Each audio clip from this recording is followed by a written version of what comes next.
அண்ணாமலை புதிய அரசியல் இயக்கத்தை இன்று தொடங்கி இருக்கிறார். பாரதிய ஜனதா கட்சியில் 5 ஆண்டுகளுக்கும் மேலாக பயணித்த அண்ணாமலை கடந்த ஆண்டுகளில் இருந்தே அவர் பாஜகவிற்கும் தலைமைக்கும் இடையுமான ஒரு நெருக்கலான ஒரு சூழலை சந்தித்திருந்தார். இந்த நிலையில்தான் சில தினங்களுக்கு முன்பாக டெல்லி சென்று அவர் ராஜினாமா கடிதத்தை வழங்கியிருந்தார். ராஜினாமா கடிதம் ஏற்றுக்கொள்ளப்பட்டதா, ராஜினாமா கடிதத்தை அண்ணாமலை வழங்கியிருந்தாரா என்ற பல கேள்விகள் இருந்த நிலையில் இன்று காலை ராஜினாமா கடிதம் ஏற்றுக்கொள்ளப்பட்டது என்று பாஜகவினுடைய தேசிய தலைமை அதிகாரப்பூர்வமாக அறிவித்திருந்தார்கள். அறிவித்த சில மணி நேரங்களிலே அண்ணாமலை அவருடைய சமூக வலைதள பக்கங்களில் நேரலையில் தோன்றி அவருடைய ஆதரவாளர்களுக்கு ஒரு நற்செய்தியை சொல்லியிருக்கார். ஒரு புதிய இயக்கத்தை தொடங்கி இருக்கிறோம், அது இன்று முதலே தொடங்குகிறது. உங்களை அந்த புதிய இயக்கத்தில் இணைத்துக் கொள்ளுங்கள். விரைவில் இது ஒரு அரசியல் கட்சியாக வலுப்பெறும். இந்த அரசியல் கட்சி உள்ளாட்சி தேர்தலில் போட்டியிடும். உள்ளாட்சி தேர்தலில் நம்முடைய வேட்பாளர்கள் களமிறக்கப்படுவார்கள் என்ற செய்தியை சொல்லிய அண்ணாமலை தமிழ்நாட்டில் அடுத்து வரப்போகிற பொது தேர்தல், அது 29 மக்களவை தேர்தலா இல்லது 2031 சட்டமன்ற தேர்தலா என்று தெரியவில்லை, பொது தேர்தலில் நம்முடைய கட்சியினர் போட்டியிடுவார்கள் என்ற ஒரு விஷயத்தையும் அண்ணாமலை சொல்லியிருக்கார்.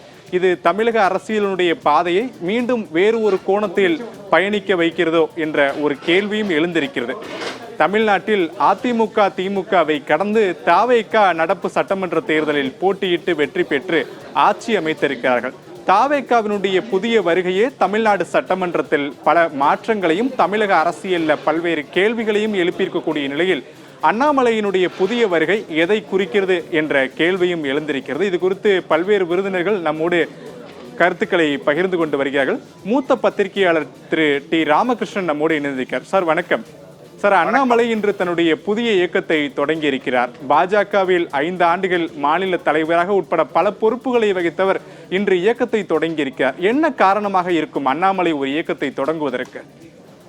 அதாவது அவரே சொன்ன மாதிரி கடந்த 1.5 வருடங்களாக அவருக்கு கருத்து வித்தியாசங்கள் அவருடைய கட்சியோட இருந்திருக்கிறது என்று சொல்லியிருக்கார்.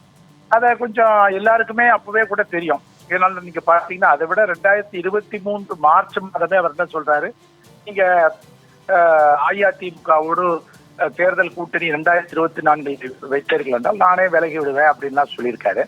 ஸோ அதனால அவர் தனியாக கட்சி நம்ம போட்டியிடணும், நம்முடைய பலத்தை தனியாக நிரூபிக்க வேண்டும் என்று எல்லாம் திட்டம்லாம் வைத்திருந்திருக்காரு. பட் இப்போ ஒரு தேசிய கட்சியா இருக்கும் பொழுது அதுல இவர் சொல்றதை வைத்து மட்டும் அவர்கள் முடிவு செய்ய முடியாது. ஸோ அவர் என்னை பொறுத்தவரையில் அந்த கட்சியில தொடர முடியாத ஒரு நிலைக்கு அவர் வந்து விட்டார். அதனால அவர் அவரும் அந்த கட்சியில இருந்தாலும் அது ஒரு செயற்கையாக இருக்கும், அவருக்கும் அதுல பலன் அளிக்காது.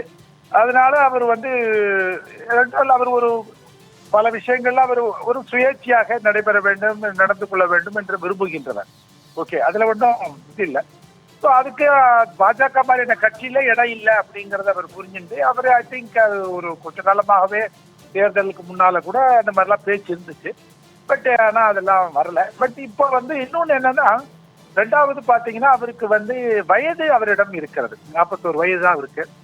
அதனால அவர் ஒரு 50 வயதுல கூட அவர் ஆட்சியை பிடிச்சா கூட அது ஒன்றும் பெரிய வயது இல்லை. ஸோ அதனால அவருக்கு காலம் இருக்கிறது. காலப்போக்கில் அவர் வெற்றி பெற்று விடலாம். 3வதாக இப்ப தவேக பெற்ற வெற்றி இருக்குல்ல, அது ஒரு கட்சி ஆரம்பித்து 2 வருடங்கள்ல அவங்க ஆட்சியை பிடிச்சிட்டாங்க. பட் அந்த தவேக மாதிரி அதே மாதிரி எல்லாருக்கும் வெற்றி உடனடியாக கிடைத்துவிடும், அது எளிதாக கிடைத்துவிடும் என்றெல்லாம் எதிர்பார்க்க முடியாது. ஸோ அதெல்லாம் புரிந்து கொண்டு அவர் அதனால இப்ப ஒரு கட்சி ஆரம்பிச்சிருக்காரு. தவேகவினுடைய அரசியல் வருகையே பல அரசியல் கட்சிகளுக்கு பல குழப்பங்களை கொடுத்திருக்கிறது.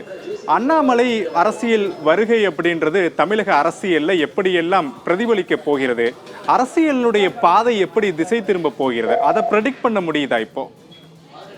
இப்ப நம்ம ஒன்னும் சொல்ல முடியல. ஆனா என்ன ஒண்ணுன்னா, நீங்க பாத்தீங்கன்னா திமுக அஇஅதிமுக இந்த 2 கட்சியிலையும் அந்த தலைமை இடத்துல இருக்கிறவங்களுக்கு வயது 70க்கு மேல் ஆகிவிட்டது. அதுக்கு அடுத்து வரப்போகின்றவர்கள் விஜய்க்கு எந்த அளவுக்கு தாக்கு பிடிப்பாங்க அப்படிங்கறதுல ஒரு இது இருக்கு, கேள்வி இருக்கு. ஓகே, திமுக உதயநிதி இருக்கிறார்.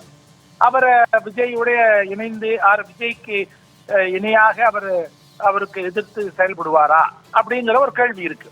அந்த அளவுக்கு அவருக்கு சக்தி இருக்கிறதா, அந்த அளவுக்கு அவரால் திறமை இருக்கா, திறன் இருக்கா அப்படின்னா இருக்கு. அஇஅதிமுகல அது கட்சியினுடைய இது பத்தி என்ன நடந்து, கட்சிக்குள்ள என்ன நடந்திருக்கு எல்லாருக்கும் தெரியும். அப்படி இருக்க பொழுது இப்ப விஜய்க்கு ஒரு எதிராக ஒருத்தர் வரணும் அப்படின்னா அது தான் அதுக்கு பொருத்தமானவர் என்று அவர் கருதலாம். அதுக்கான வாய்ப்பு இருக்கிறத அவர் பார்க்கிறார். ஐ திங்க் அதுதான் அவர் என்ன பொறுத்தவரையில். அதனால நம்ம உடனடியாக தேர்தல் சமயத்துல வந்து போனோம்னா நம்ம அப்புறம் நீங்க இத்தனை நாள் நீங்க பாஜக இருந்ததுக்கான விளக்கங்கள்லாம் கொடுத்து அது எடுபடுமா எடுபடாதானே. அதனால இப்போ தேர்தல் முடிஞ்சு ஒரு வாரம் ஆகிறது, சரி ஒரு மாதம் ஆகிறது. ஸோ இப்பவே நம்ம விலகிட்டோம்னு வச்சுக்கோங்க, அப்ப அவருக்கு அது ஒரு சௌரியமா போயிடும். அந்த கட்டமைப்பை இது பண்றதுக்கும் நிறுவனத்திற்கும் அவருக்கு ஒரு கால அவகாசம் வேண்டி இருக்கு. அதை செஞ்சுட்டு அதனால இப்போதைக்கு நம்ம பெரிய தாக்கம் இருக்குமான்னா இருக்காது. ஆனால் அவர் அந்த உள்ளாட்சி மன்ற இதுல நிக்க போறேன்னு சொல்றாரு. அதுல வந்து எவ்வாறு அவர்கள் செயல்பட போகிறார்கள் எப்படி பார்க்கணும். ஸோ அதனால இது போக போக தெரியும் இது. பட் ஆனால் நீங்க அவர் வந்து விஜய்க்கு வந்து அவரை திமுகவை கடுமையா தாக்கி பேசியிருந்தாரு. பட் அப்ப வந்து அவர் வரும்பொழுது 3 வருடங்கள் ஆகிவிட்டன, 3.5 வருடங்கள் ஆகிவிட்டன. அதனால அந்த கடுமையா தாக்குவதற்கு அங்க அவருக்கு கருத்துக்கள் நிறைய இருந்தது. இப்போ இந்த ஆட்சி வந்து ஒரு மாதம் தான் ஆகிறது. அதனால இப்போ வந்து இதுக்கு எதிர்வலைகள் இருக்குமான்னா இருக்காது. பட் ஆனா போக போகதான் தெரியும் இது எவ்வாறு இது செல்ல போகிறது அப்படின்னு. மத்திய அரசோடு தமிழ்நாட்டிற்கு ஆதரிக்கக்கூடிய எதிர்க்கக்கூடிய திட்டங்கள்ல எதிர்ப்பு அரசியலையும் நம்முடைய இயக்கம் செய்யும்னு அண்ணாமலை சொல்லியிருக்கிறார். அண்ணாமலை மீது முன்வைக்கப்படக்கூடிய முக்கியமான கேள்வி என்பது அவர் பாஜக சித்தாந்தத்தை கொண்டிருக்கக்கூடியவர். அவரால் மத்திய அரசை நேரடியாக எதிர்க்க முடியுமா என்ற கேள்வி. இதற்கு முன்பு கூட பலமுறை இந்த கேள்விகளை முன்வைத்திருக்கோம். இப்ப புதிய இயக்கமாக தொடங்கியதற்கு பிறகு அண்ணாமலை விளக்கம் கொடுத்து விட்டார், தேவைப்படக்கூடிய விஷயங்களுக்கு நாங்கள் எதிர்ப்பு தெரிவிப்போம் என்று. அந்த அண்ணாமலையினுடைய கருத்தை நம்ம ஏற்றுக்கொள்ள முடியுமா முழுமையா? அதாவது அது வந்து ஏன்னா அவர் பாஜகலே இருந்ததுனால அந்த அவர் அப்படி என்ன சொன்னாலும் அது ஒரு சப்பக்கட்டு கட்டுறாரு. ஓகே, அதாவது அந்த இப்போ இந்த நிலைப்பாடு இருக்கு இல்லையா. இப்போ வந்து ஒரு எடுத்துக்காட்டுக்கு எடுத்துக்கிட்டீங்கன்னா தமிழ்நாட்டு அரசினுடைய பாடத்திட்டத்துக்கு கீழ் வருகின்ற பள்ளிகள்ல நீங்க இந்திய கொண்டு வாங்க அப்படின்னா அது ஏதாவது எந்த தமிழ்நாட்டு கட்சி ஏதாவது ஒத்துக்குமா? ஒத்துக்காது. அதுல சொல்லி பண்ணீங்கன்னா எல்லா கட்சியும் ஒரே நிலைப்பாடுல தான் இருக்காங்க. சோ ஒரு சில கொள்கைகள்ல ஒரு சில விஷயங்கள்ல வந்து எல்லாரும் ஒரே நிலைப்பாடுல வச்சிருக்காங்க. நீட்டு வச்சு கூடாதுன்னு சொல்றாங்க. ஆனா நீட்டு நடந்துன்னு இருக்கு. ஓகே, அப்புறம் வந்து கச்சத்தீவை மீட் போன்றுவாங்க, அது பண்ணுவாங்க. இது பல விஷயங்கள் பாத்தீங்கன்னா எல்லாரும் ஒரே நேரம். இப்ப 69% இடஒதுக்கீடு இருக்கு, அதை எடுத்துருங்க, 69 50க்குள்ள கொண்டு வாங்க அப்படி யாரும் சொல்லுவாங்களா? சொல்ல மாட்டாங்க. அதனால அவர் வந்து அது இந்த மத்திய அரசுக்கு எதிராக செயல்படுகின்ற, அதாவது அது நீங்க வந்து அந்த கொள்கைகள் தமிழ்நாட்டு மக்களினுடைய நலனுக்கு எதிராக போகணும்னா நீங்க விமர்சிக்கிறதுல எதிர்க்கிறதுல அர்த்தம் இருக்கு. அவங்க கொண்டு வந்துட்டாங்கிறதுக்காகவே நீங்க எதிர்க்கிறதுங்கிறத வந்து இந்த காலத்து தலைமுறையினர் விரும்புகிறார்களா என்று தெரியவில்லை.